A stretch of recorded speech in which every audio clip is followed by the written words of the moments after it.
Postgame live, Michigan 2-0. Yeah. Another felt like a walkthrough. Again, Michigan just kind of doing whatever they want. Before we get into that, recap it, dude. The flyover, you gave us a sneak peek about what it was going to be beforehand. It looked dope from the press box. I don't know what it was like for you, but what was going on up there? I'll just say there was so much happening at once. Like, I was strapped, I was tethered, I had a helmet on, the visor was down. I could hear. One of the coolest parts is they wired me up so that I could hear all of the pilot talk and all the communication going back and forth. So it was sensory overload for me.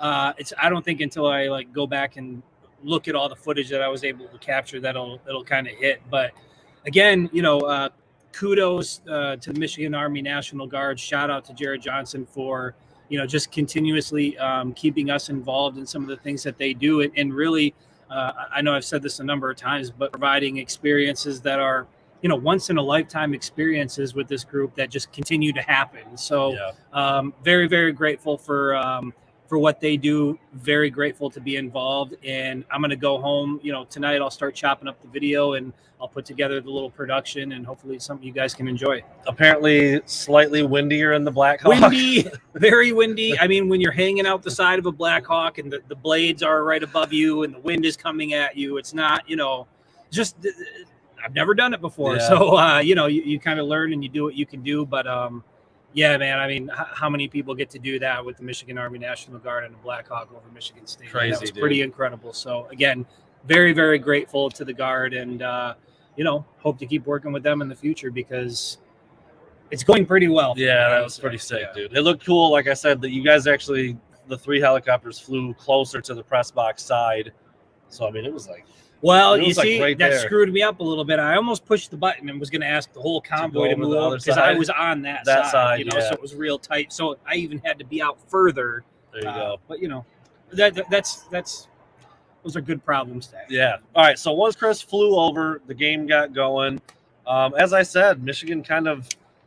I mean, I hate to say it, you don't want to disregard an opponent or poo-poo a 30-point, 35-7 win, but if another felt like a walkthrough. Running game got going a little bit more today. Yeah, passing game was incredible. Again, we've got basically 4 pointers we're going to talk about as we go through here, and I think you start off the top with JJ, dude. The kid is. I said it. I tweeted it. He's not going to have some of the numbers like a Caleb Williams or a Drake May or a Shadur Sanders who blew it up again today, but he's playing that position. I think you could make an argument better than any of those guys. The movement in the pocket, the finding guys open, the putting the ball on the money, the tucking it and running a little bit. He even did that a couple times. I mean, it's been a clinic, dude. He's locked in. I can't imagine. Yeah, to Brandon's point, you're going to have quarterbacks out there that are going to put up gaudy numbers. But in terms of efficiency, being good with the football, I don't know that there's anybody better in the country than J.J. McCarthy at just operating within the offense he has. And so, I mean, once again, he had 3 incompletions today on 25 attempts. Last week, it was 4 incompletions on 30 attempts. He has just been laser sharp.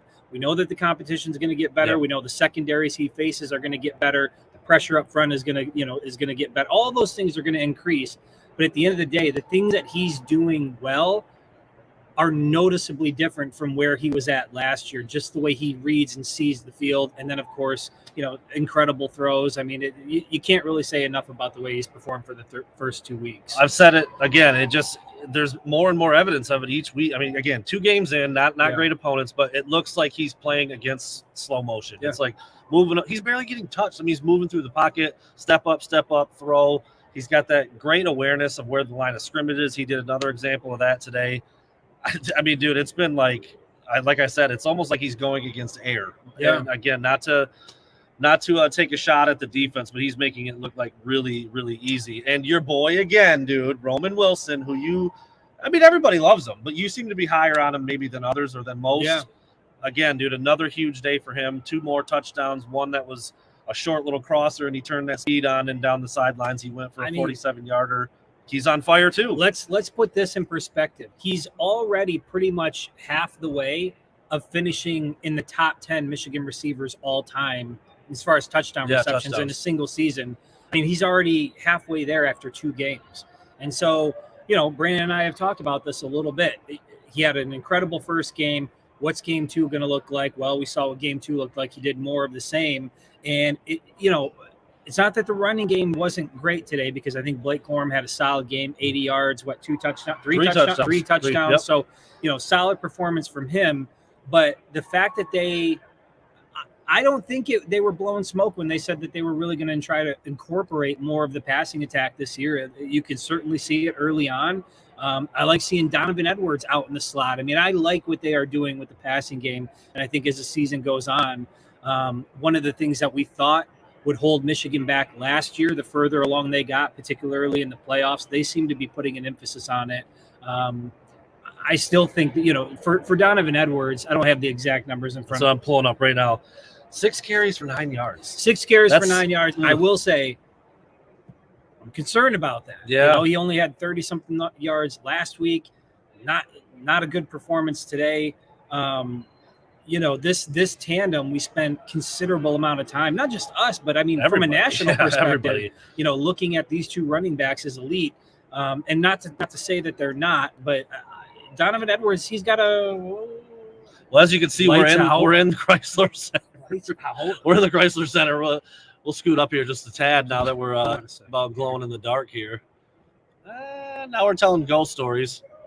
That's Donovan funny. Edwards only had 5 yards on 6 carries. It was very concerning for me. Very concerning. That's pretty funny. Well, we're set up in Chrysler while the press conferences are going on down the steps a little bit over there. We've got Trent hooking up the press conferences, and Chris and I thought we'd hop in here for the post game. We may have to bring a light. Should we do every game just like we're telling? We may have to bring a light. Stories? I need to turn my flashlight on. But anyway, I was going to bring up the Donovan Edwards lack of production. Corum again averaging 5.3 yards per carry for him today, so solid outing. Found the end zone 3 times. Yeah, it looked like UNLV was doing something similar to ECU. They're trying to take away the run because they know that's what Michigan wants to do. And when you've got your starting running back scoring 3 rushing touchdowns, I'm not sure you can say that it worked. Yeah. But the production overall in terms of total yards, 179 yards rushing, that actually sounds pretty decent. Cornelius Johnson had 26 on 1 carry on the reverse. Jack Tuttle had a 18-yard run, and his 1 play of action got dinged up and didn't come back in the game. So, yeah, there were some nice things in the running game. Blake Corum's touchdown certainly part of that. But, yeah, the Donovan stuff, man, you just think you just pitch it to either one of those guys, and they're just going to be off to the races, and he hasn't been able to get going yet. Well, and you look at what he did last year with a busted-up hand and basically 1 good knee, and he's fully healthy now. And I get it. I get that teams are stacking the box. I get it's going to be tough sledding. But, if a defense can be that effective, but then again, then you got to deal with J.J. McCarthy, and you got to deal with the passing game, and it's been extremely efficient. So I've seen a couple people point it out. They are balanced. If they need to throw the ball, they'll do it, and they'll do it efficiently. And then if you try to stop that, the running game is going to open up. And so I think this Michigan team, we're not seeing all the stuff that we want to see right now, particularly from the rushing attack, but I think it will pick up. And I like what I'm seeing out of the team so far. I really do. So in the passing game, Chris, I wonder, you've got Roman Wilson, 4 grabs for 89 yards and 2 touchdowns. Cornelius Johnson had 5 catches for 82 yards, didn't score. Tyler Morris showed up today, 3 catches for 40 yards. Colson Loveland, just 2 catches for 6 yards. That's not awesome. A.J. Barner got his first catch as a Wolverine for a first down on a 12-yard catch. So, again, I mean, like J.J. was finding 7-8 receivers in the first half. He only missed – I think he was perfect in the first half, actually. I don't think he had an incompletion in the first half. So, he was great, getting a lot of guys involved, putting the ball right on the money. I think that balance is there. Be interesting to see. Last week it was 31-31. I feel like it would be pretty close again today. Not really much to complain about. I do my 3 up, 3 down. I only did 1 down today. And it was just another example of on a 4th down play. First of all, it's 4th and 3. It wasn't even 4th and 1 this time. And they still tried to pound it up the middle when they have all 11 guys in the box and they don't even come close to getting it. When you just had J.J. McCarthy a couple plays before that in the first quarter, keep it on his own read for 17 yards. I'm just like, okay, in that situation, you're trying to get a first down as easy as possible. And I just don't think they're doing that. I don't know what it is. I know they want to run it. I know they want to pound it, but it's like your goal is to succeed, not fail. And now we've seen 4 or 5 examples of this team flat out failing to do what they're trying to do against not good teams. Yeah. I don't like that. You know, we still think it probably would be different maybe against a Penn State, against a Michigan State, but I don't know, man. I can't imagine that the players are loving that. You don't like to come off the field giving the ball back to the other team. Yeah. And I just feel like there's better ways to go about it. I don't know. That's a nitpicky thing. That's why I only had one negative really on the day. Giving up the shutout sucked at the end for the backups. But other than that, I mean, it was 35-0, and Michigan didn't really look like they were trying that hard. So it's hard to complain. But I don't know. Am I still too deep into that? I mean,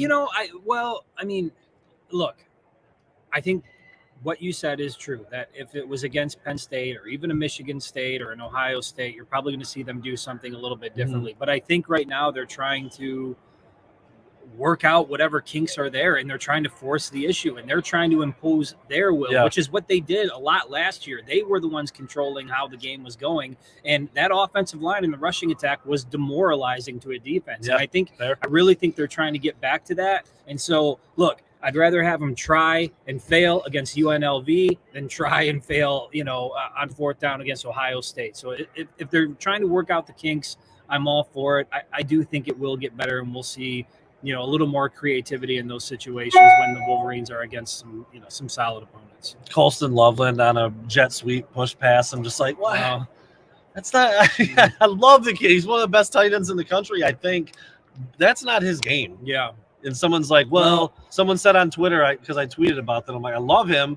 I don't like that call. And they said, well, it doesn't help when Cornelius Johnson whiffs on the block. I'm like, so put Cornelius Johnson on the push pass and let Colston Loveland go block somebody. Like, that's what I'm talking about. But listen, Brandon, you've been doing this long enough to where and everybody out there knows, there's a secret playbook out there. Oh, it's out there. They're not opening, they're not even using chapter 1 in the playbook right now. That book goes deep. They're holding a lot back, saving it. So am I concerned? Absolutely not. I mean, 30-3 in the first game. Was it 35-7? 35-7 essentially today. Zero again. Zero's really in both games, and that's kind of one of the last things I wanted to talk about. The defense again, dude. Taking care of business. Jesse Minter's unit. It was a shutout all day long. You've got at one point at the end there, the defense was all true freshmen or second year guys, and then like Cam Good, who doesn't play a lot, but he was up front, and then Caden Colsar. Those are your only two veterans in the game. You had guys like Cam Calhoun, DJ Waller, Brandon Hillman, Cam Brandt. It was all young, all young guys in there at the end. That's when the touchdown happened. You don't want to ever see that, but that's not all that atypical when you get all those backups in there. But for I bet they didn't want to see it either. There's no doubt. Yeah. There's no doubt. But for the second week in a row, essentially pitching a shutout against teams that are supposed to be pretty good on offense. Yeah. Michigan's been able to keep them out of the end zone. 3 sacks today.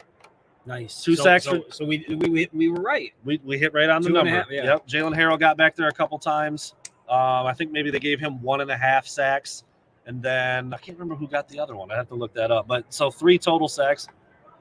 We got lights coming back on. They knew we weren't quite done. Back in business. They wanted us to finish up. I put in a text to someone. But got a little bit more pressure on the quarterback and hit him a lot too. It wasn't just the sacks; they hit that. Well, somebody's saying 5 sacks today. Were there more at the end? That could be, because I know when I started like writing my story for the end of the game, there's 2 saying 6, or I'm sorry, 5. Let me pull up the official stat book from the game and see if I can find out why I thought it was only 3. Let's just make sure we're not incorrect here. That's fine if I am. There could have been some at the end when they brought in the other quarterback and the backups were in and stuff like that. That happens. And I kind of stopped. It's weird. Like, for people who don't realize, I almost feel like I don't even watch the fourth quarter of games. Because you go through the first half, third quarter, then I start writing my takeaways, and my head's just down, like, and I don't even like really see what's going on in the fourth quarter, especially in these early games where the game is well at hand before the fourth quarter even starts. Bear with me there, guys. If it was 5, then so be it. Yeah, it says 3. It says 3 on the official stat book. So I could be wrong. They had Mason Graham for 1/2 a sack, Chris Jenkins for 1/2 a sack, Jalen Harrell with 1.5 sacks. That's actually not even correct math. That's more than 3. Just so the total at the bottom. You are right. Yep. Derek Moore had. Yeah, okay. Derek Moore, by the way, that was who got the sack party started. You were right. It was 5. The scorebook says 3 for a total. Michigan who's incorrect on the scorebook. The scorebook says 3 total, but then when you add up the number of sacks listed, it is 5. That's bizarre. Okay, so 5 sacks, even better, even better, because I think we both said under on 3.5, if I'm not mistaken. Yeah. So Derek Moore bitten by week 1. Derek Moore got the party started right out of the gate in the first quarter, picked up a sack. Jalen Harrell got back there a couple of times. I listed off the other guys. So that was obviously a good thing to see after having 0 against ECU. But shoot, man, at the end of the day, 35-7. I'm second week in a row. They probably don't need to wash their uniforms. And Brandon, how about that light show we got for Mr. Brightside? Did you like it? Wasn't that impressive? I put it on Twitter. You did see it? Yeah, for anybody who didn't see it out there, if you were watching it on TV, we finally got to see the maize and blue light show. Maybe they're testing it out for the I don't think there's any maybe about it. I think you're going to see it come out in full force next week for the night game against Bowling Green, which I'm very, very excited about. Even though it's Bowling Green, it's always special to be in Michigan Stadium at night. So very much looking forward to that.